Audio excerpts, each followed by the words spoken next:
चलिए, रेडी है सब लोग?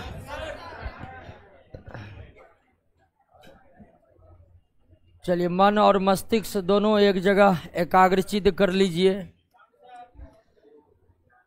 और कोशिश रखिए कि क्लास में ही आवाज नहीं आ रहा है? आ रहा है।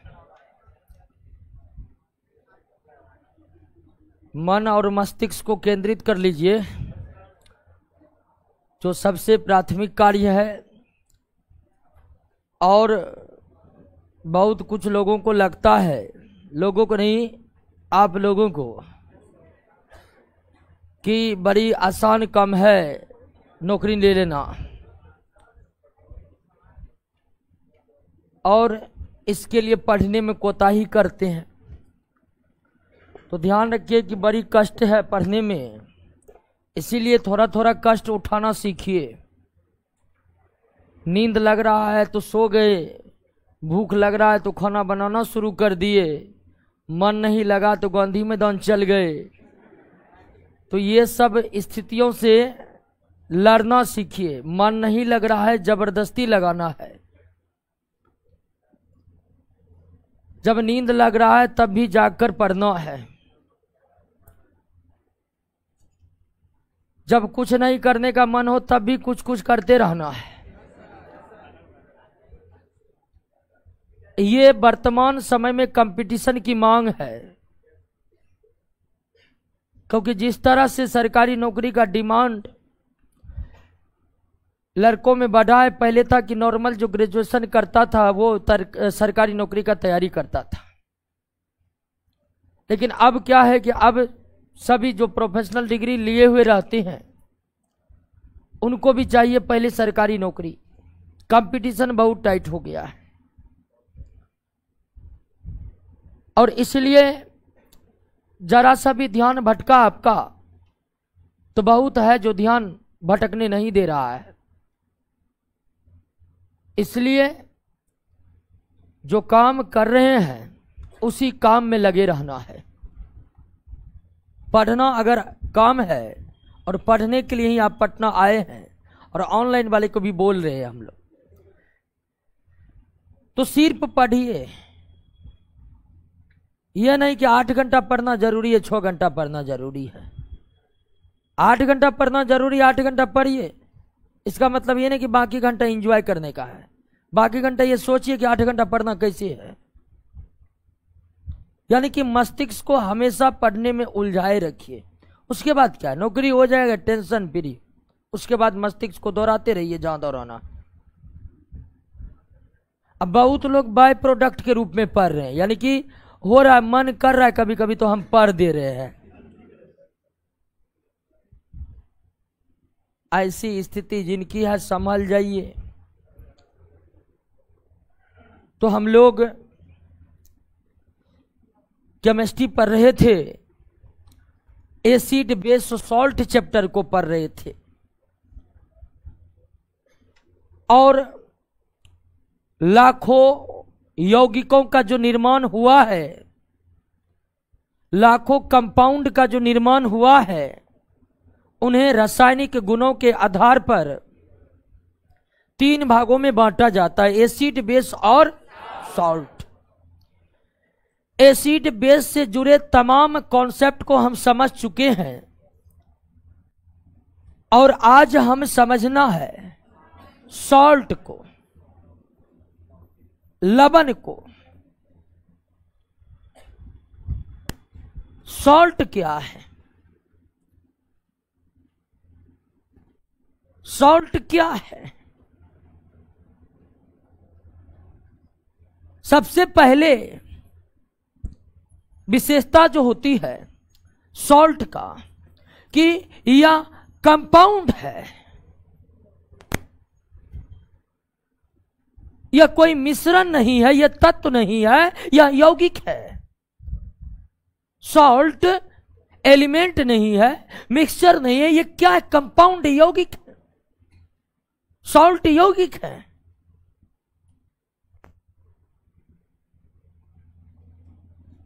और सॉल्ट अगर यौगिक कंपाउंड है तो सारे कंपाउंड सॉल्ट नहीं होंगे, क्योंकि कंपाउंड एसिड भी है, कंपाउंड बेस भी है, यौगिकों का ही बंटवारा हुआ है एसिड बेस सॉल्ट में। तो सॉल्ट एक कंपाउंड है, एक यौगिक है। और सॉल्ट कैसा यौगिक है? आयनिक यौगिक है,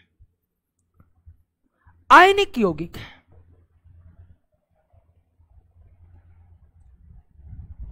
आयोनिक कंपाउंड है। और आयनिक यौगिक क्या है, ये पिछले चैप्टर में हम इसका जिक्र कर चुके हैं। तो सॉल्ट कंपाउंड है, यौगिक है। और सॉल्ट कैसा यौगिक है? आयनिक यौगिक है। सॉल्ट आयनिक यौगिक है। और अगर आप भूल चुके हैं कि आयनिक यौगिक किसे कहते हैं, तो एक बार पुनः इसको याद कीजिए आप।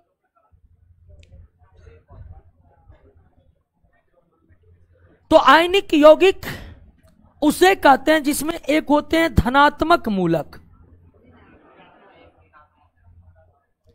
एक होता है धनात्मक मूलक पॉजिटिव रेडिकल्स, और एक होता है ऋणात्मक मूलक निगेटिव रेडिकल्स। तो कोई भी आयनिक होगा उसमें एक पॉजिटिव रेडिकल होगा और एक निगेटिव रेडिकल होगा। एक धनात्मक अणु होंगे, एक ऋणात्मक अणु होंगे, या एक धनात्मक परमाणु होंगे या एक ऋणात्मक परमाणु। धनात्मक मूलक की भूमिका में कौन रहता है और ऋणात्मक मूलक की भूमिका में अधातु। तो लवण जो है, साल्ट जो है, यौगिक है। कैसा यौगिक है? आयनिक यौगिक है। और आयनिक यौगिक की विशेषता होती है कि आयनिक यौगिक के अणु में धातु अधातु दोनों के परमाणु रहते हैं, दोनों के परमाणु। धातु के परमाणु को धनात्मक मूलक, अधातु के परमाणु या परमाणु के समूह को ऋणात्मक मूलक कहते हैं।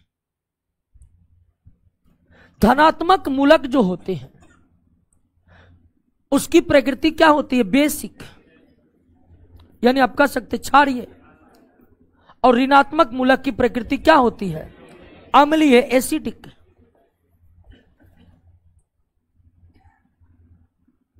तो लवण एक यौगिक है, लवण एक आयनिक यौगिक है। लवण एक ऐसा यौगिक है जिसमें एक धनात्मक मूलक होते हैं, और एक लवण एक ऐसा यौगिक है जिसमें एक अम्लीय मूलक होते हैं, एक, क्योंकि धातु के मूलक ही क्षारीय होते हैं, अधातु के मूलक अम्लीय होते हैं।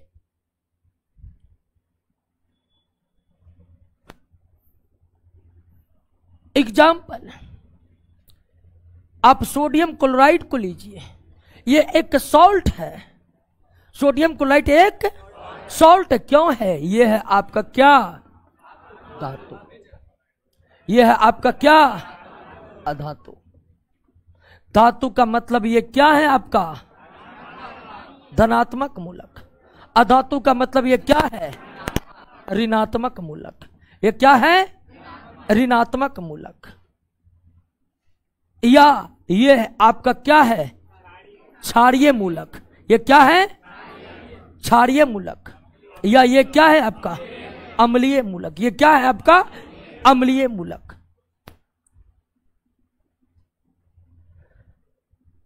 उसी तरह दोस्तों, कॉपर सल्फेट क्या है? सॉल्ट। कॉपर सल्फेट क्या है?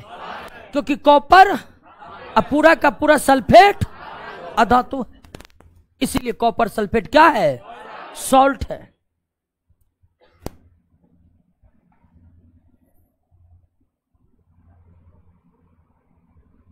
उसके बाद क्या एसिटिक एसिड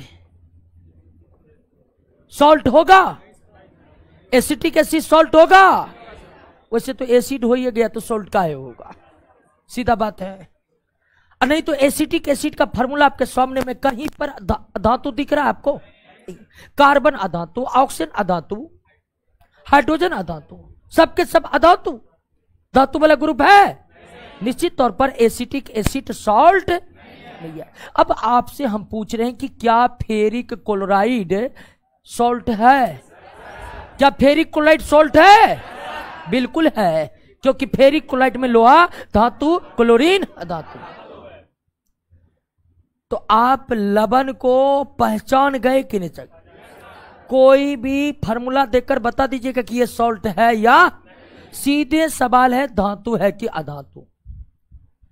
लेकिन वहीं अगर आपको मिल जाए पोटेशियम हाइड्रोक्साइड तो आप कह दीजिएगा कि ये सॉल्ट नहीं है, क्योंकि इसमें आपको धातु अधातु दिख रहा है। लेकिन आप जानते कि ये तो OH वाला है, OH वाला को अर्हेनियस साबित कर चुका है कि ये क्या है? भस्म है। ये क्या है? भस्म। तो सॉल्ट जो होते हैं, अब आप अच्छी तरह से समझ चुके हैं, सॉल्ट लवण एक यौगिक है, लवण एक आयनिक यौगिक है, लवण एक ऐसा यौगिक है जिसमें धातु अधातु ग्रुप रहते हैं।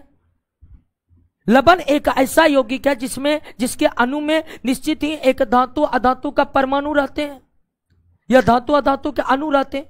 लवण एक ऐसा यौगिक है जिसके दो भाग होते हैं, अम्लीय मूलक और क्षारीय मूलक। लवण एक ऐसा यौगिक है जिसमें दो मूलक होते हैं, धनात्मक मूलक और। तो कई तरह से लवण को आप परिभाषित कर सकते हैं। लवण एक आयनिक यौगिक है, लवण एक ऐसा यौगिक है जिसमें धातु अधातु दोनों के परमाणु रहते हैं। लवण एक ऐसा यौगिक है जिसके दो भाग होते हैं, धनात्मक मूलक ऋणात्मक मूलक। लवण एक ऐसा यौगिक है जिसके दो मूलक होते हैं, क्षारीय मूलक अम्लीय मूलक। क्षारीय मूलक धनात्मक यानी कि धातु वाले को कहते हैं, अम्लीय मूलक ऋणात्मक या अधातु वाले को कहते हैं।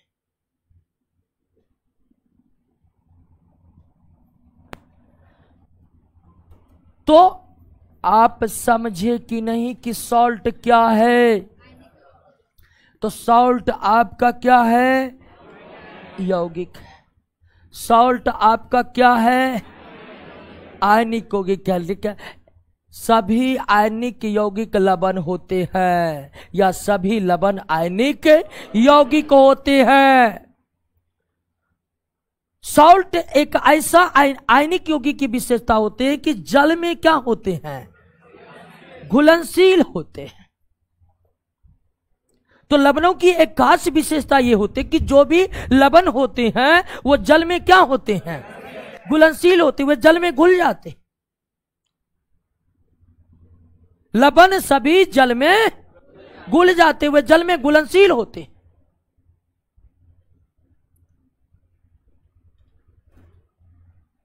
लवणों का द्रवणांक यानी कि मेल्टिंग पॉइंट तथा क्वथनांक बॉइलिंग पॉइंट, ये क्या होते हैं? उच्च होते हैं। यानी कि लवण का मेल्टिंग पॉइंट यानी कि वह ताप जिस पर यह गल जाता है, बॉइलिंग पॉइंट यानी वह ताप जिस पर उबल जाता है, उबलने का ताप, गलने का ताप। तो लवणों का जो मेल्टिंग पॉइंट और बॉइलिंग पॉइंट होता है वो क्या होता है? उच्च होता है। और उच्च कहने का मतलब आप ये भी कहिएगा कि किससे उच्च होता है? तो एसिड और बेस जो आप पढ़े हैं, एसिड और बेस भी कंपाउंड है। एसिड और बेस के तुलना में लवणों का जो मेल्टिंग पॉइंट और बॉइलिंग पॉइंट होता है वो अति उच्च होता है, वो अति उच्च होता है। कभी कभी इस तरह के सवाल भी आ जाते हैं, जैसे आपको 4 कंपाउंड दे दिया, ए में दे दिया हाइड्रोक्लोरिक एसिड, बी में दे दिया सोडियम हाइड्रोक्साइड, सी में दे दिया सोडियम क्लोराइड, सी में दे दिया सोडियम क्लोराइड, डी में दे दिया पोटेशियम हाइड्रोक्साइड। और अगर आपसे इसमें पूछ दे कि निम्नलिखित में ABCD 4 ऑप्शन देख रहे हैं, पूछ दिया कि निम्नलिखित में किसका मेल्टिंग पॉइंट सबसे ज्यादा है, तो आप जान गए हाइड्रोक्लोरिक अम्ल है, ये दोनों भस्म है और ये लवण है। लवणों का मेल्टिंग पॉइंट, लवणों का बॉइलिंग पॉइंट जो होता है वह अम्ल और भस्म से क्या होता है? अधिक होता है। तुरंत आपका ऑप्शन सी आप पता कर लीजिएगा। यही बात पता नहीं रहता, परीक्षा में क्वेश्चन नहीं बनता है। और फिर ऐसे विद्यार्थी आकर हल्ला करते क्वेश्चन तो सिलेबस से बाहर था, ऐसा ऐसा क्वेश्चन था, मेल्टिंग पॉइंट पूछ दिया था। अब बताओ कितना का मेल्टिंग पॉइंट याद करेंगे? तुमको पता है कि हाइड्रोक्लोरिक अम्ल का मेल्टिंग पॉइंट कितना है? नहीं, हमको तो जले का पता है 100 डिग्री होता है। तब समझो इतना डीप में जाकर क्वेश्चन पूछा है। नहीं बनने के बाद ऐसा ऐसा लॉजिक मारता है। क्वेश्चन में कुछ है, बस लॉजिक पता होनी चाहिए कि अम्ल और भस्म के तुलना में लवणों का मेल्टिंग पॉइंट क्या होता है? उच्च होता है। क्या होता है? उच्च होता है। अब ध्यान दीजिए दोस्तों कि लवण जल में घुलनशील होते हैं। लवण जल में क्या होते हैं? घुलनशील होते हैं। और जब कोई लवण जल में घुलता है, जब कोई लवण जल में घुलता है, ठीक है ना, जब कोई लवण जल में घुलता है तो वो भी अपने आयन में क्या होता है? टूट जाता है। वो भी अपने आयन में क्या होता है? टूट जाता है। सोडियम क्लोराइड को जल में घुलाइएगा, वो सोडियम और क्लोरीन के आयन में टूट जाएगा। कॉपर सल्फेट को जल में घुलाइएगा तो कॉपर और सल्फेट आयन में टूट जाएगा, आयन में टूट जाएगा। तो लवण जब जल में घुलते हैं तो वे भी अम्ल और भस्म के तरह आयन में क्या होते हैं? टूट जाते हैं। अम्ल और भस्म के बारे में तो आप जान ही चुके हैं कि वे जब जल में घुलते तो आयन में टूट जाते हैं।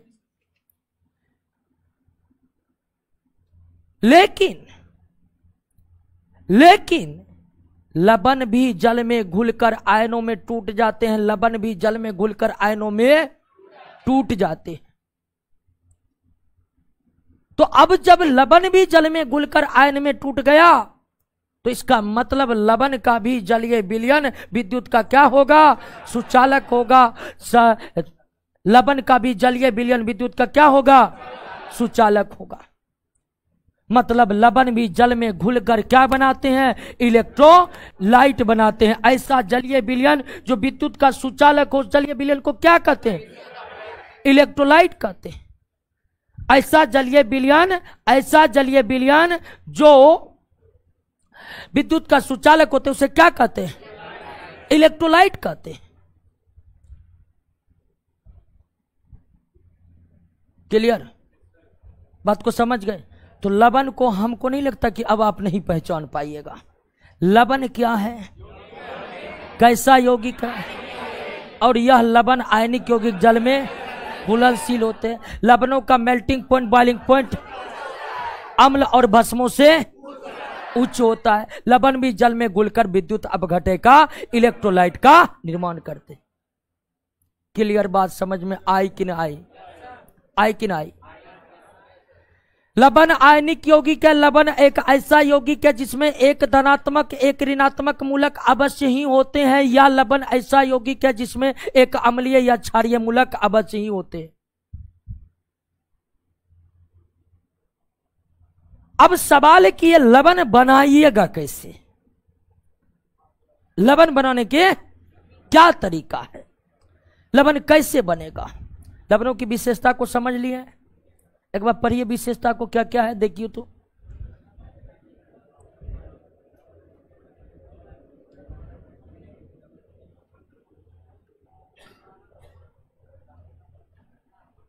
रेलवे इससे ज्यादा डीप पूछता है।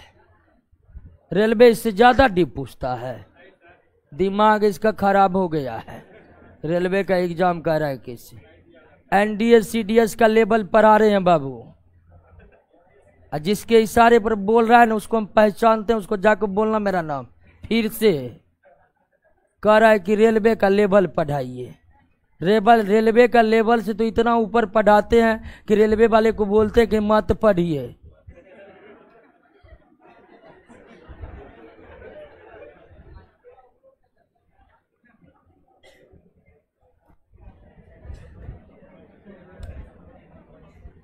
क्लियर हो गया?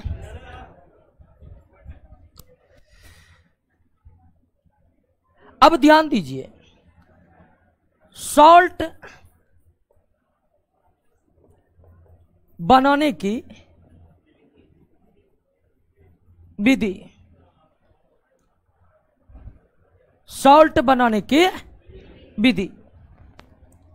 सॉल्ट को कैसे तैयार करेंगे? तो ध्यान दीजिए कि आप केमिकल प्रॉपर्टीज जब एसिड और बेस का पढ़ रहे थे, केमिकल प्रॉपर्टीज एसिड और बेस का पढ़ रहे थे, तो आप कई सारे रिएक्शन में लवण को बनते देखे थे ना। तो लवण बनाने के क्या तरीके? सबसे पॉपुलर तरीका है कि जब भी किसी अम्ल की भस्म के साथ अभिक्रिया होती है, जब भी किसी अम्ल और भस्म की आपस में अभिक्रिया होती है, तो अम्ल भस्म एक दूसरे के गुणों को क्या कर देते हैं? नष्ट कर देते हैं। अम्ल और भस्म जब भी आपस में अभिक्रिया करते हैं, दोनों एक दूसरे के गुणों को क्या कर देते हैं? नष्ट कर देते हैं, नष्ट। और दोनों एक दूसरे के गुणों को नष्ट करके जिस नवीन गुणों वाले पदार्थ का निर्माण करते हैं, वो क्या होता है? सॉल्ट होता है। क्या होता है? सॉल्ट होता है। तो सॉल्ट बनाने की जो सबसे प्रचलित और आम विधि है कि अम्लों की अभिक्रिया किससे करवाइए? भस्म हाइड्रोक्लोरिक अम्ल है कि न है? सोडियम हाइड्रोक्साइड भस्म है कि न है? इसको पहचानने में कोई दिक्कत तो नहीं है। तो अम्ल और भस्म की आपस में अभिक्रिया होने से निर्मित होते हैं क्या? सॉल्ट निर्मित होते हैं। या अगर किसी अभिक्रिया के दौरान सॉल्ट का निर्माण हुआ है, तो निश्चित ही एक पदार्थ की प्रकृति अम्लीय होगी और दूसरे पदार्थ की प्रकृति क्षारीय होगी। ये श्योर हो जाइए आप। अम्ल और भस्म आपस में अभिक्रिया करते हैं तो सभी एक दूसरे के गुणों को नष्ट कर देते हैं, और एक दूसरे के गुणों को नष्ट करके जिस नवीन गुण वाले पदार्थ का निर्माण करते हैं, वो क्या कहलाता है? सॉल्ट कहलाता है। क्या कहलाता है? सॉल्ट कहलाता है। तो ये तो आप जान गए कि अम्ल और भस्म की अभिक्रिया से क्या बनता है? लवण बनता है। लेकिन अगर आप ये नहीं जानते हैं, लेकिन आप ये जानते हैं कि अभिक्रिया में क्या बना है? सॉल्ट बना। अभिक्रिया में क्या बना है? सॉल्ट बना है। तो निश्चित ही एक पदार्थ की प्रकृति अम्लीय और किसी दूसरे पदार्थ की प्रकृति क्या होगा? क्षारीय होगा। एक पदार्थ की प्रकृति अम्लीय, एक पदार्थ दूसरे पदार्थ की प्रकृति क्षारीय होते हैं। तो लवण बनाने के ये सबसे आसान तरीके। लेकिन लवण और भी कई विधि से बनाया जा सकता है। लवण और भी कई विधि से बनाया जा सकता है।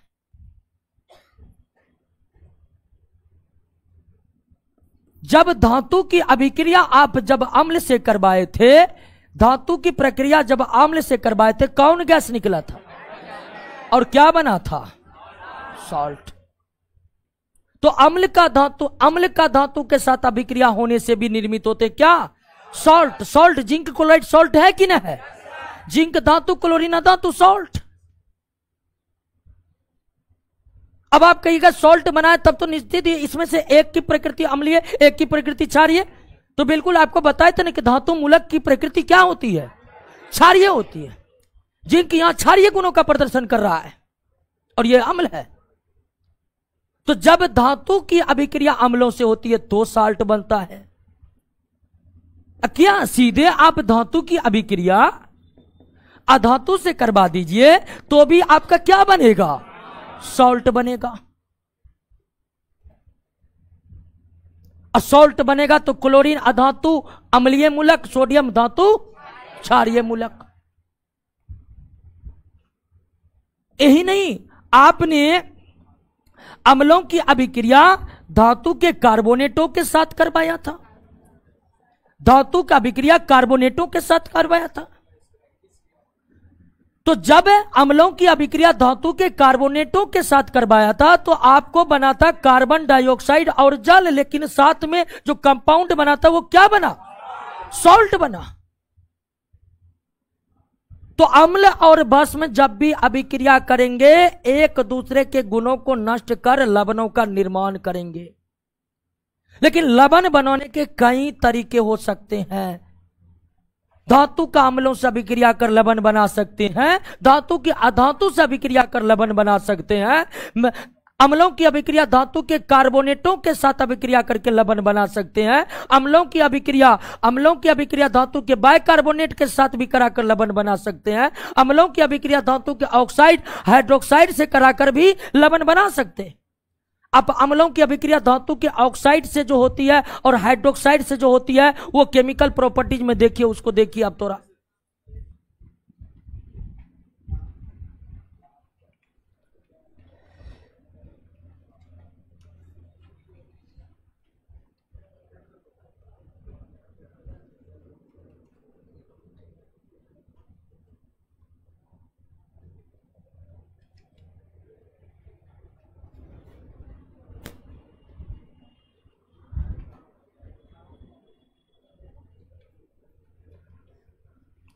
क्लियर हुआ?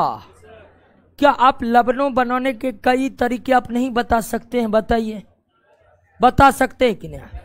केमिकल प्रॉपर्टीज में ढेर सारा रिएक्शन बताए थे कि नहीं? बताए थे कि ना? एक तरफ गैस निकल रहा था, दूसरी तरफ लवणे का निर्माण हो रहा था। तो ये सर्वविदित है, ये सबसे आम बात है कि अम्ल भस्म के अभिक्रिया से लवण बनते हैं।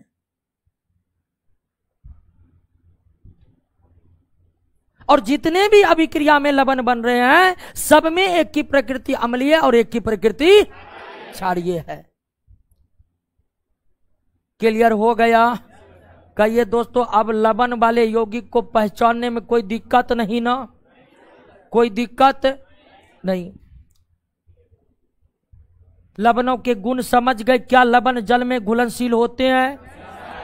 बिल्कुल होते हैं। क्या लवण जल में घुलकर विलयन जो बनाएगा वो इलेक्ट्रोलाइट होगा? इलेक्ट्रोलाइट होगा? बिल्कुल होगा। अब आइए दोस्तों, अब पढ़ते हैं लवणों के प्रकार।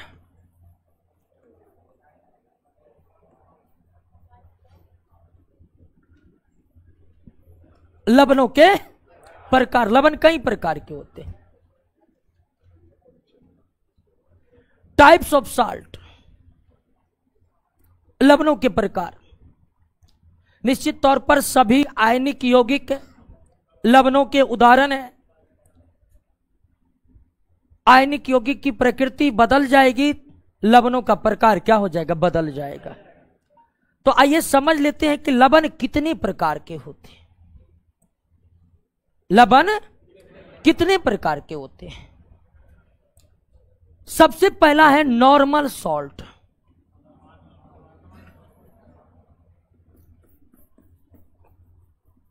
नॉर्मल सॉल्ट, सामान्य लवण। सामान्य लवण आप ध्यान दीजिए, sodium chloride, calcium carbonate, sodium chloride, calcium carbonate, magnesium oxide, magnesium oxide, ये सब लवणों की भूमिका में है। Ferric chloride, potassium chloride, cupric sulphate, copper sulphate, ये सब लवण है कि नहीं है? बिल्कुल ये सब लवण है, क्योंकि ये सब आयनिक यौगिक है, इसलिए ये सब लवण है। लेकिन आप sodium chloride, calcium carbonate, calcium carbonate में कैल्शियम धातु, कार्बोनेट धातु, तो ये लवण है। मैग्नीशियम ऑक्साइड लवण है, फेरिक क्लोराइड लवण है, पोटेशियम क्लोराइड लवण है, कॉपर सल्फेट लवण है। किस लिए? तो ये आयनिक यौगिक है, इनमें एक धनात्मक ऋणात्मक मूलक है, इसलिए लवण है। लेकिन इन लवणों में आप क्या देख रहे हैं कि किसी में हाइड्रोजन परमाणु है, किसी में हाइड्रोक्सिल अणु है? बताइए, है? ऐसे सारे लवण जिसमें हाइड्रोजन परमाणु या हाइड्रोक्सिल अणु ना हो, उसे हम क्या कहते हैं? नॉर्मल साल्ट कहते हैं। ऐसे सभी सॉल्ट जिसमें एक धनात्मक एक ऋणात्मक मूलक है, उसमें न तो हाइड्रोजन के परमाणु है न ही हाइड्रोक्सिल के अणु है, तब उसे हम कहेंगे क्या? यानी कि हाइड्रोजन और हाइड्रोक्सिल से मुक्त लवण को ही क्या कहते हैं? सामान्य लवण। हाइड्रोजन और हाइड्रोक्सिल से मुक्त लवण को ही क्या कहते हैं? सामान्य लवण कहते हैं। सामान्य लवण सोडियम क्लोराइड सामान्य लवण है, क्योंकि इसमें ना तो हाइड्रोजन है ना ही हाइड्रोक्सिल है। कैल्शियम कार्बोनेट एक सामान्य लवण है, क्योंकि ना तो इसमें हाइड्रोजन है ना ही हाइड्रोक्सिल है। मैग्नीशियम ऑक्साइड सामान्य लवण है, क्योंकि ना तो इसमें हाइड्रोजन है ना ही हाइड्रोक्सिल है। तो ऐसे तमाम लवण जो हाइड्रोजन और हाइड्रोक्सिल से मुक्त होते हैं, हाइड्रोजन और हाइड्रोक्सिल से मुक्त होते हैं, उसे क्या कहते हैं? सामान्य लवण कहते हैं, उसे नॉर्मल साल्ट कहते हैं।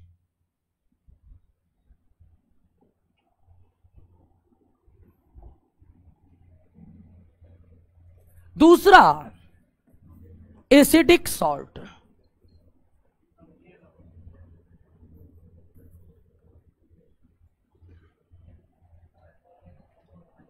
अम्लीय लवण। अब अम्लीय लवण है तो यह मत समझे कि इसमें अम्ल का गुण होगा, यह समझने की कतई भूल मत कीजिएगा।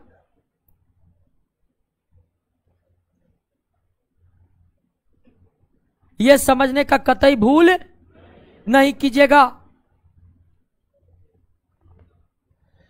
तो एसिडिक सॉल्ट, अम्लीय लवण। अम्लीय लवण ऐसा लवण, ऐसा लवण, ऐसा लवण। देखिए एक क्वेश्चन आ रहा है कि NH4Cl क्या ये सामान्य लवण होगा? नहीं होगा। इसमें क्या है? हाइड्रोजन है। देखिए इसमें धनात्मक ऋणात्मक मूलक है, क्योंकि अमोनियम धनात्मक मूलक होते हैं। यह अपवाद है, अधातु होकर धनात्मक मूलक बनाते हैं, लेकिन यह सामान्य लवण नहीं है। एग्जाम्पल में दिया हुआ है, देखे।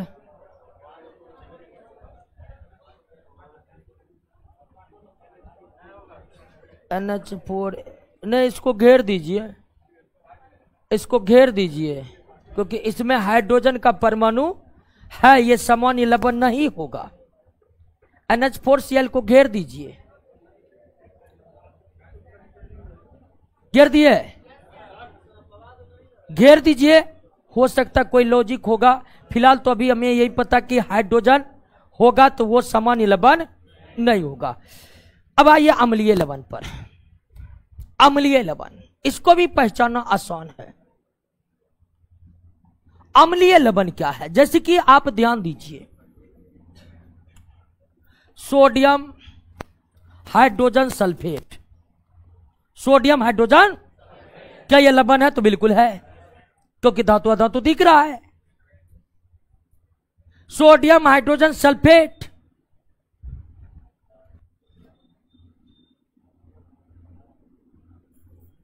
मैग्नीशियम हाइड्रोजन कार्बोनेट, क्या यह लवण है? बिल्कुल है। Sodium hydrogen sulphate, magnesium hydrogen carbonate,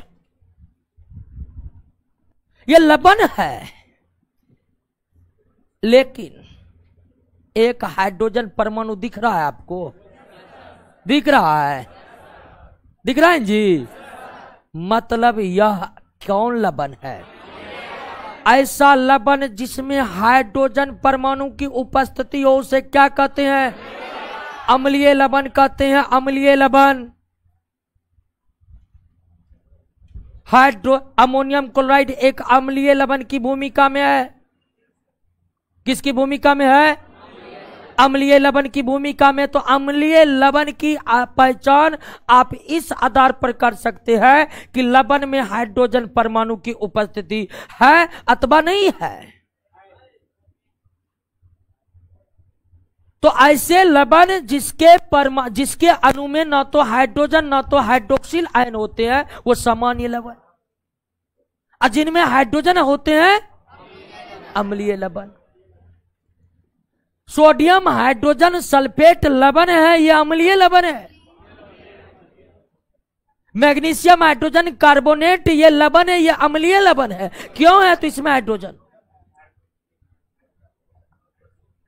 लेकिन यह ध्यान रखिएगा कि यह लवण है, यह अम्लों के गुणों के धारण नहीं करेगा। यानी कि अम्लीय लवण में आप अम्ल के गुणों को खोजिएगा तो यह संभव नहीं है। अब अम्लीय लवण का एग्जाम्पल नोट में आपको गड़बड़ सरबड़ नहीं लग रहा कोई? चेक करते जाइएगा। क्लियर हो गया? नॉर्मल साल्ट समझे कि नहीं?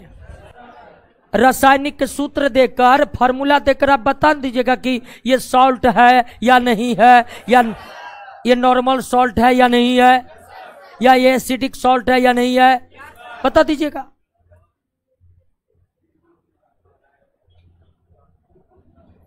तीसरा, बेसिक सॉल्ट।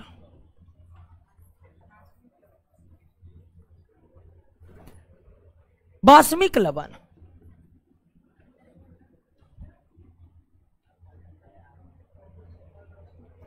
अब अगर आप अम्लीय लवण के परिभाषा को समझे देखे तो बाष्मिक अम्ल के परिभाषा को बताना अब आपके लिए कोई दिक्कत नहीं है। किसे कहेंगे बाष्मिक लवण? निश्चित तौर पर ऐसे लवण जैसे barium hydroxy chloride, barium hydroxy chloride, lead hydroxy sulphate, lead hydroxy sulphate, ये दोनों लवण है। क्यों? तो इसमें धनात्मक ऋणात्मक दोनों मूलक है, इसलिए लवण है।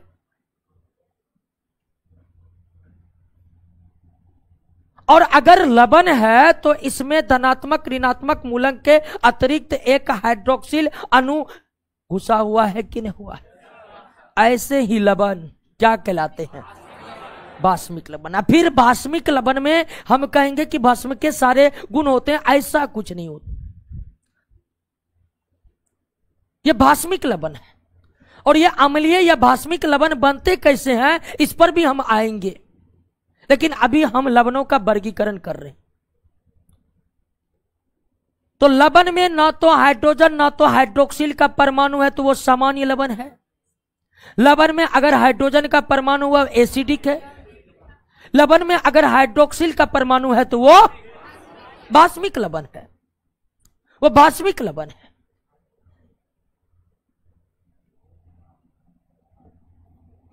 चौथा टाइप पर आइए। चौथा है मिक्स्ड सॉल्ट, मिश्रित लवण।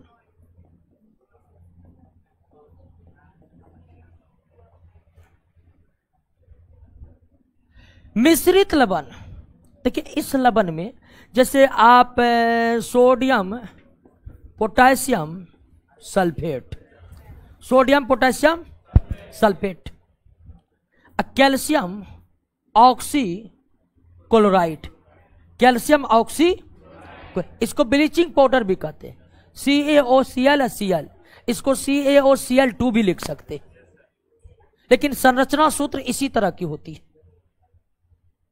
ये दोनों लवण है, इसमें तो कोई दिक्कत नहीं है, क्योंकि एक धनात्मक ऋणात्मक मूलक आपके कंपाउंड में है तो ये लवण है। लेकिन अगर इस लवण की बात करिएगा तो इसमें सोडियम है और यानी कि धनात्मक मूलक कितना है? 2, ऋणात्मक मूलक 1। और इसमें अगर बात करिएगा तो ऋणात्मक ऋणात्मक मूलक कितना है? 2 है, ऑक्सीजन और क्लोरीन, या ऑक्सो क्लोराइड और क्लोरीन। तो ऐसे लवण जिसमें एक से अधिक धनात्मक या एक से अधिक ऋणात्मक मूलक होते हैं उसे क्या कहते हैं? मिश्रित लवण कहते हैं। ऐसे लवण जिसमें एक से अधिक धनात्मक मूलक हो उसे भी मिश्रित लवण कहेंगे। ऐसे लवण जिसमें एक से अधिक ऋणात्मक मूलक हो उसे भी क्या कहेंगे? मिश्रित लवण। या मिश्रित लवण को आप दूसरे तरीके से भी परिभाषित कर सकते हैं, क्योंकि धनात्मक मूलक को हम क्या कहते हैं? क्षारीय मूलक कहते हैं, और ऋणात्मक मूलक को हम क्या कहते हैं? अम्लीय मूलक कहते हैं। क्या कहते हैं? अम्लीय मूलक कहते हैं। तो आप ये भी बता सकते हैं कि ऐसा लवण जिसमें एक से अधिक क्षारीय मूलक अथवा एक से अधिक अम्लीय मूलक हो वो क्या होगा? मिश्रित लवण होगा। सोडियम पोटेशियम सल्फेट मिश्रित लवण के उदाहरण है। कैल्शियम ऑक्सीक्लोराइड मिश्रित लवण के उदाहरण है। सोडियम पोटेशियम सल्फेट में धनात्मक मूलक की संख्या 2 है, एक सोडियम दूसरा पोटेशियम। कैल्शियम ऑक्सीक्लोराइड में ऋणात्मक मूलक की संख्या 2 है, एक ऑक्सीक्लोरीन और दूसरा क्लोरीन। तो ऐसे लवण जिसमें ना तो हाइड्रोजन और हाइड्रोक्सिल परमाणु हो वो सामान्य लवण। ऐसे लवण जिसमें हाइड्रोजन परमाणु हो वो अम्लीय लवण। ऐसे लवण जिसमें हाइड्रोक्सिल परमाणु हो वो क्षारीय लवण या भास्मिक लवण। और ऐसे लवण जिसमें एक से अधिक अम्लीय या भास्मिक मूलक हो, ऐसे लवण जिसमें एक से अधिक अम्लीय या भास्मिक मूलक हो उसे क्या कहते हैं? मिश्रित लवण कहते हैं। क्लियर हो गया? क्या समझने में कोई दिक्कत? चलिए एक क्वेश्चन है, बीपीएससी टीचिंग 1 to 5 एग्जाम देंगे। आपका वीडियो 3 महीनों से देख रहे हैं। चलिए, लेकिन बीपीएससी के लिए इतना डीप में पढ़ने की क्या जरूरी है? 9th का किताब निकाल करके साइंस का रट जाइए। बीपीएससी में औकात नहीं है कि एक भी क्वेश्चन नहीं बने। सीधा कहते हैं बीपीएससी के लिए इतना ज्यादा मेहनत करने की, डीप में जाने की कोई जरूरत नहीं है। ये मास्टर जो बनेगा खासकर 1 से 5 वाले टीचर जो भी भरे हैं वो साइंस से पूछना चाहते हैं, साइंस से प्रश्न को बनाना चाहते हैं। कोई दिक्कत नहीं। भारती भवन पब्लिकेशन का बुक आता है, 9th 10th का फिजिक्स केमिस्ट्री बायोलॉजी ले लीजिए, सबका क्वेश्चन आंसर याद कर लीजिए, ऑब्जेक्टिव जितना है पढ़ लीजिए। जो नहीं समझ रहे हैं, साइंस में 100/100 बनेगा, गारंटी है मेरा।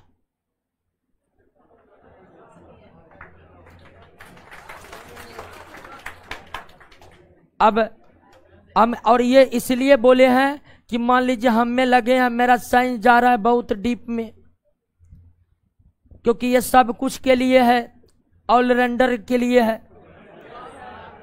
तो इसमें लगा रहिएगा, पता चलेगा आधे पर है तब तक एग्जाम आ गया है। अगला 5वां होगा कि चौथा? 5वां। अब है double salt. Double salt, double salt. अब डबल सॉल्ट क्या है? इसका नाम ही है डबल। क्या जी?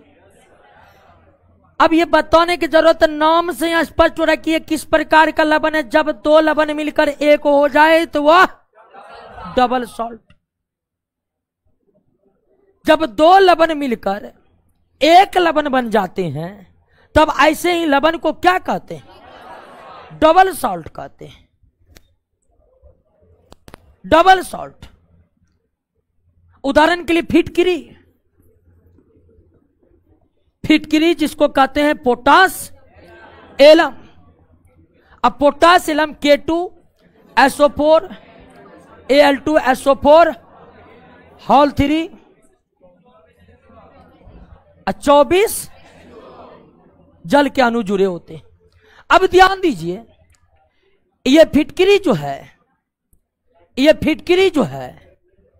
या पोटासियम, जो इसमें दो लवण है, एक पोटेशियम सल्फेट और दूसरा एल्युमिनियम सल्फेट। फिटकरी का जो आप फार्मूला देख रहे हैं, इसमें आप क्या देख रहे हैं कि पोटेशियम सल्फेट एल्युमिनियम सल्फेट एक हो गया कि नहीं हो गया?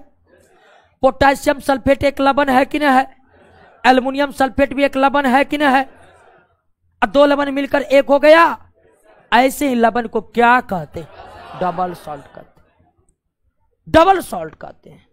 जब दो लवण मिलकर एक हो जाए तो इसी लवण को क्या कहते हैं? फिटकरी किस प्रकार का लवण है? डबल। ठीक उसी तरह एक होता है मोहर साल्ट। मोहर MOHR, मोहर साइंटिस्ट का नाम है जिसने पहली बार इस सॉल्ट को बनाया था। FeSO4 NH4 hall 2। सही करिएगा, मोर सॉल्ट नोट में गलती लिखा है, सही करिए। FeSO4 NH4 hall 2 6H2O। Sorry, हाँ NH3।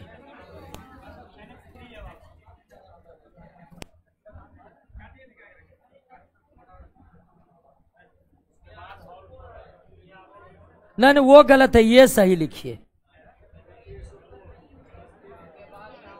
अरे रुकिए, सॉरी, इसमें दो सॉल्ट होगा तो ये अमोनिया नहीं, अमोनियम ही होगा।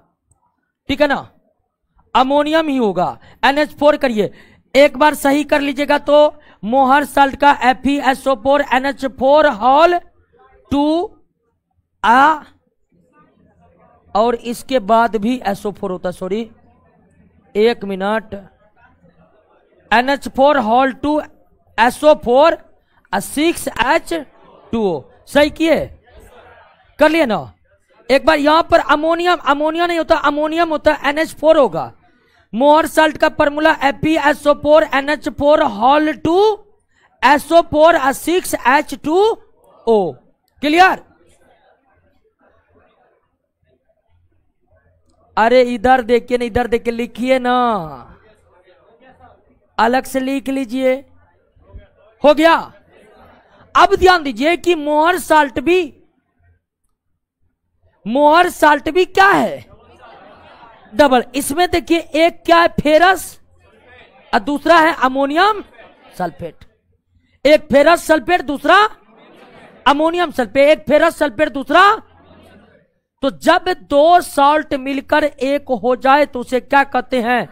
डबल सॉल्ट कहते हैं। जब दो सॉल्ट मिलकर एक हो जाए तो उसे डबल सॉल्ट कहते हैं। क्लियर हो गया? बात समझ गए? कोई दिक्कत नहीं।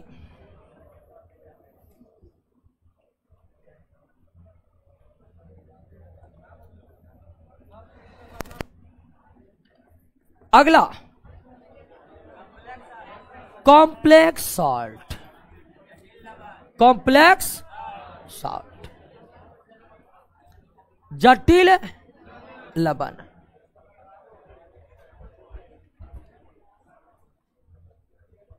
अब जटिल लवण, आप जानते हैं कि लवण जल में घुलकर आयन में टूट जाते हैं। लवण जल में घुलकर आयन में टूट जाते हैं। एक लवण है जल में घुला, आयन में नहीं टूटा। टूटा तो पूरी तरह से नहीं टूटा। ऐसे ही लवण को क्या कहते हैं? जटिल लवण। जटिल लवण की सबसे बड़ी खासियत होती है कि वे जल में घुलकर भी अपने आयनों में जल्दी टूटते। उदाहरण के लिए आप एक एग्जांपल, पोटेशियम फेरो साइनाइड। यह पोटेशियम फेरो साइनाइड है। पोटेशियम फेरोसाइनाइड यह एक कॉम्प्लेक्स सॉल्ट है। वैसे फार्मूला देखकर, रासायनिक सूत्र देखकर कॉम्प्लेक्स सॉल्ट को पकड़ना बहुत आसान होगा। जैसे ये ब्रैकेट शुरू हो, समझ जाइए कि जटिल हो रहा है। अब इसकी खासियत यह है कि अगर आप इसे पानी में घुलाइएगा तो पोटेशियम तो अलग हो जाएगा, लेकिन फेरो साइनाइड कभी अलग इस पर ऋणात्मक आवेश रहता है। आप पोटेशियम फेरोसाइनाइड को पानी में डालिए, पोटेशियम फेरोसाइनाइड को पानी में डालिए, पोटेशियम और फेरोसाइनाइड अलग तो हो गया, लेकिन अब ये जो ब्रैकेट बिग ब्रैकेट के अंतर्गत है लोहा और साइनाइड, सीएन को साइनाइड पड़ती है, ये जो साइनाइड देखे ये आयन में नहीं टूटता है, ये इसी रूप में जल में मौजूद रहेगा, ये टूट नहीं सकता है। ऐसे ही लवण को क्या कहते हैं? मिक्स सॉल्ट कहते हैं। ऐसे लवण को क्या कहते हैं? मिक्स सॉल्ट कहते हैं।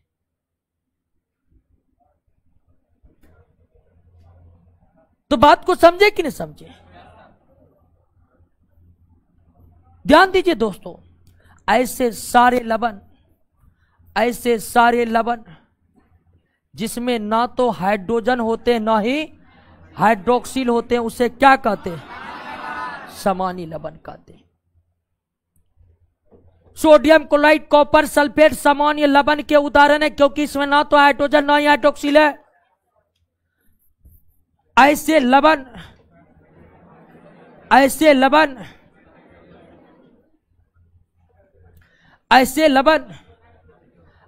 लवण जिसमें एक हाइड्रोजन परमाणु, उसे क्या कहते हैं? अम्लीय लवण कहते हैं। Sodium hydrogen sulphate potassium hydrochloride, ये किस प्रकार का लवण है? अम्लीय लवण है, क्योंकि इसमें हाइड्रोजन परमाणु उपस्थित है। हाइड्रोजन परमाणु उपस्थित है। ऐसे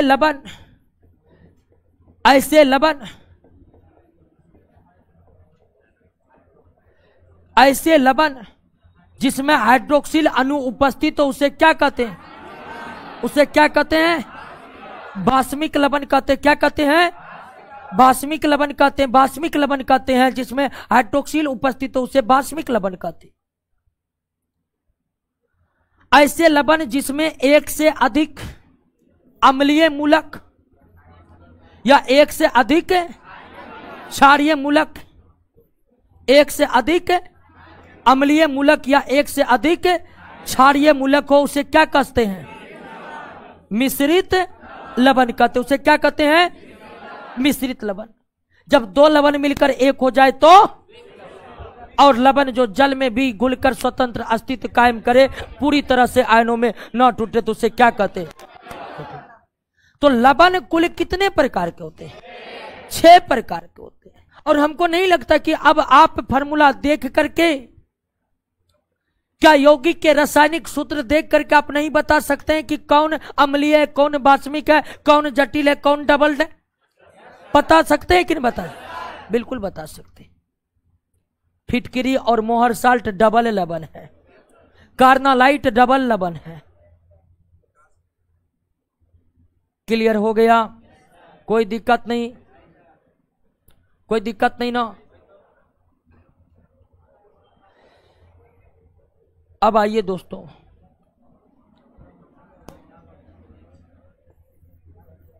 लवणों का पीएच मान। लवणों का पीएच मान।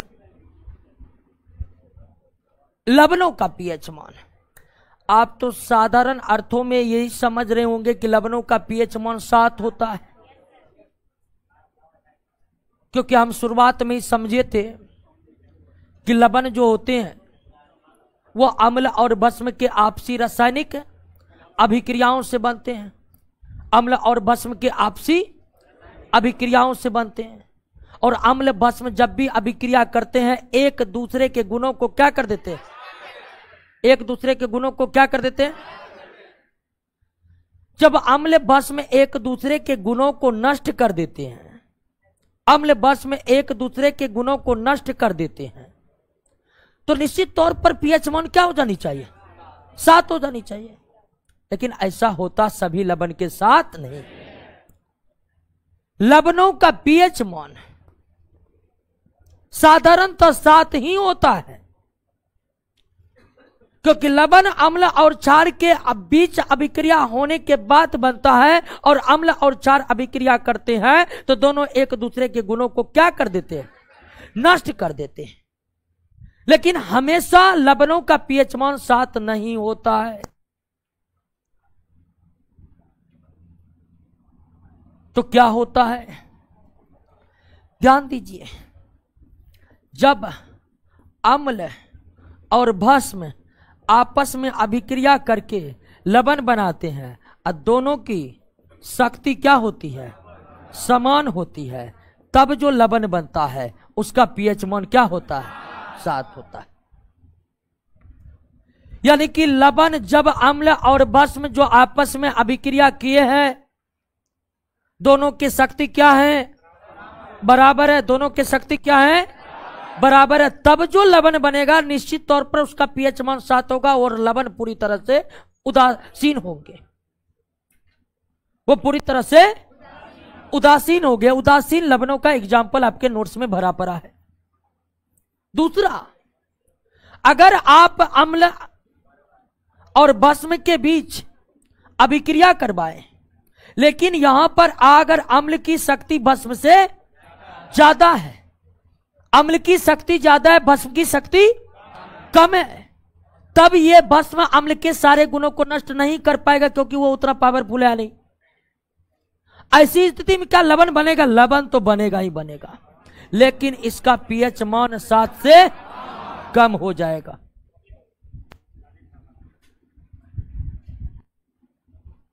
तो जब अम्ल की शक्ति अधिक हो और भस्म की शक्ति कम हो और ऐसे अम्ल भस्म आपस में अभिक्रिया कर ले, तब बनने वाले लवण का पीएच मान 7 से कम होता है, पीएच मान 7 से कम होता है। और अब आप ये आसानी से बता सकते हैं, अब आप ये आसानी से बता सकते हैं कि जब अम्ल और भस्म आपस में अभिक्रिया करेगा और अम्ल की शक्ति भस्म से कम होगा, तो निश्चित तौर पर जो लवण बनेगा उसका पीएच मान 7 से क्या होगा, ज्यादा हो जाएगा।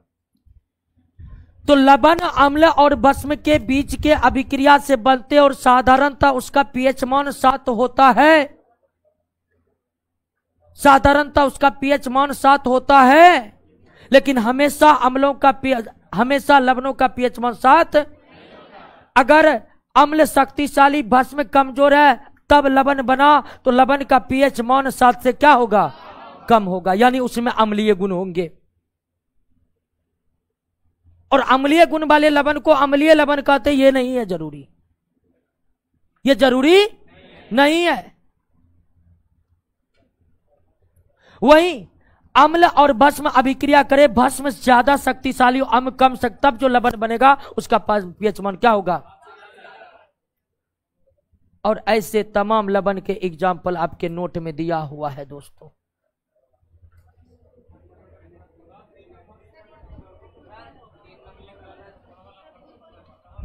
आए बिल्कुल पकड़ ली है। 3 नंबर गलती, दुर्बल अम्ल तथा प्रबल भस्म के बीच अभिक्रिया से बने लवण की प्रकृति क्षारीय होती है। सही तो है, और दुर्बल सही किए हैं। 3 नंबर में प्रबल अम्ल के जगह दुर्बल अम्ल लिखिए। लवणों के पीएच मान के 3 नंबर में सही कर लीजिएगा दोस्तों। और हमको लगता है कि समझ गए होंगे तो सही कर लिए होंगे। बिल्कुल सही बात है। क्या ये अब बताने की जरूरी है कि लवण का पीएच मान कब ज्यादा होगा कब कम होगा? अब आप कहिएगा कि डिटेल में जाइए और ये पता लगाइए कि कौन अम्ल ज्यादा शक्तिशाली, कौन अम्ल भस्म कितना कम शक्तिशाली है, तो उतना डिटेल में जानने की कोई जरूरी नहीं। समझे कि नहीं समझे?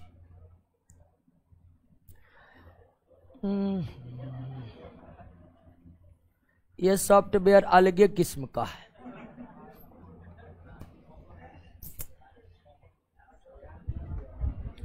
आइए अब अंतिम topic,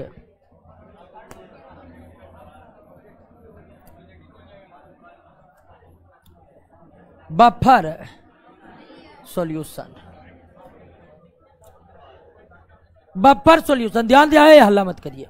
buffer solution, buffer solution क्या होता है कि मान लीजिए किसी बिलियन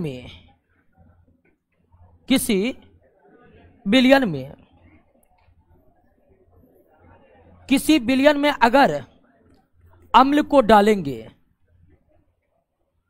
तो क्या होगा? तो आप सीधा कहिएगा कि पीएच मान कम होगा, क्योंकि अम्ल हाइड्रोजन आयन त्याग करते हैं और हाइड्रोजन आयन अम्लीयता बढ़ाता है। तो एक बिलियन में अम्ल को डालने पर, अम्ल का पीएच मान क्या होगा? कम होगा। अब वही बिलियन में क्षार को डालने पर पीएच मान क्या होगा?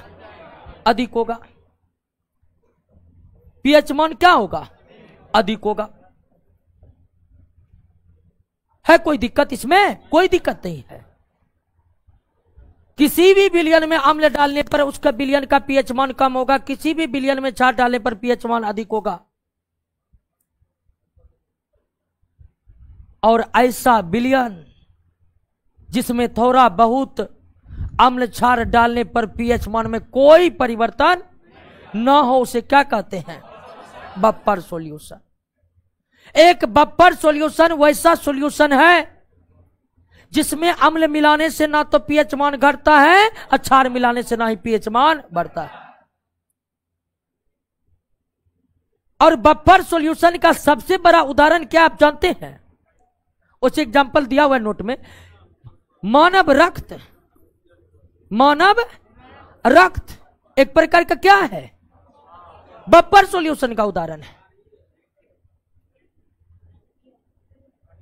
मानव रक्त का पीएच मान जो होता है 7.4 होता है, लेकिन इसमें थोड़ा अम्ल मिला दीजिए तो भी पीएच मान इतना ही रहेगा। बहुत ज्यादा खट्टा खा लीजिएगा तो क्या कहिए, रक्त का पीएच मान गिर जाएगा? नहीं गिरेगा। और जब भी आप बहुत ज्यादा खट्टा खाए तो घूम फिर कर वो रक्त में जाएगा ही जाएगा। तो मानव रक्त जो है इसका पीएच मान 7.4 होता है, और मानव रक्त एक बफर सॉल्यूशन का बहुत अच्छा उदाहरण है, क्योंकि इसमें यानी कि रक्त में थोड़ा सा अम्ल या क्षार मिला देने पर इसके पीएच मान में कोई बदलाव नहीं आता, 7.4 ही बना रहता है। तो बफर बिलियन ऐसा ही बिलियन है जिसके में अम्ल और क्षार मिला देने पर उसके पीएच मान में ज्यादा कोई परिवर्तन नहीं होता है। और बफर बिलियन भी कितने प्रकार के होते हैं? 2 प्रकार के होते हैं। बफर बिलियन भी कितने प्रकार के होते हैं? 2 प्रकार के होते हैं, अम्लीय बफर और क्षारीय बफर। अम्लीय बफर और क्षारीय बफर। अम्लीय बफर बिलियन और अम्लीय बफर बिलियन में दुर्बल अम्ल रहता है और प्रबल क्षार रहता है। दुर्बल अम्ल और प्रबल, जैसे एसिटिक एसिड हम जानते हैं ये बहुत दुर्बल अम्ल है, इसे हम सिरका के रूप में खाते भी है। अब वही सोडियम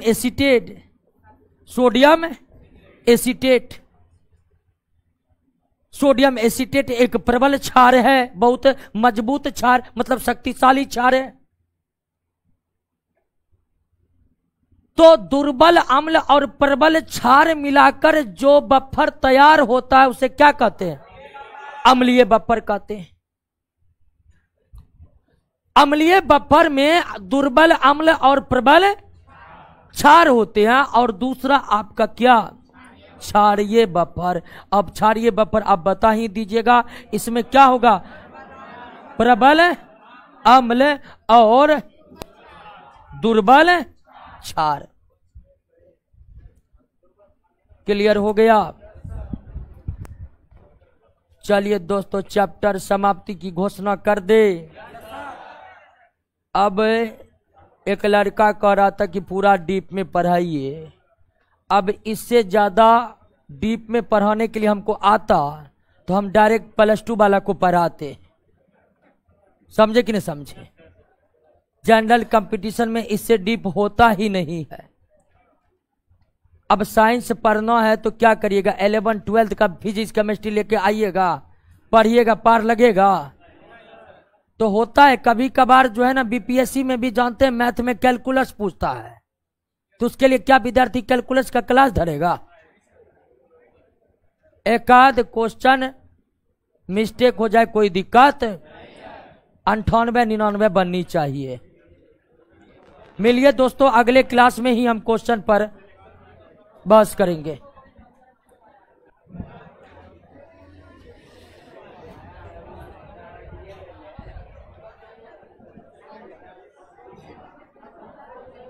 क्या हुआ?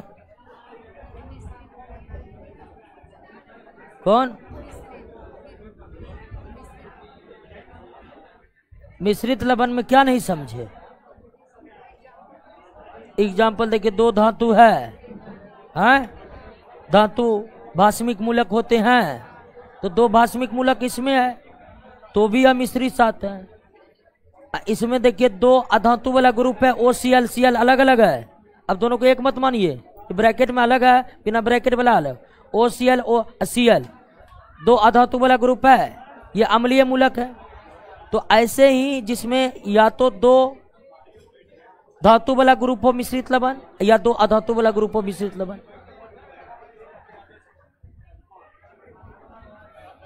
चलिए दोस्तों, अभिषेक, अहिरन, सुमन, यदुवंशी, PK मिश्रा, मिलते हैं दोस्तों अगले क्लास में। काजल साहू, अजी काजल साहू बोल रहा है, ध्यान दीजिए। काजल साहू बोल रहा है कि तन्नू को बोलिए चिकन लाने के लिए। कौन है तन्नू जी?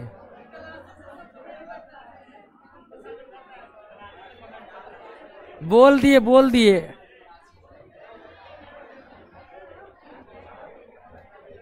अजी तन्नू चिकन लेकर जाइएगा।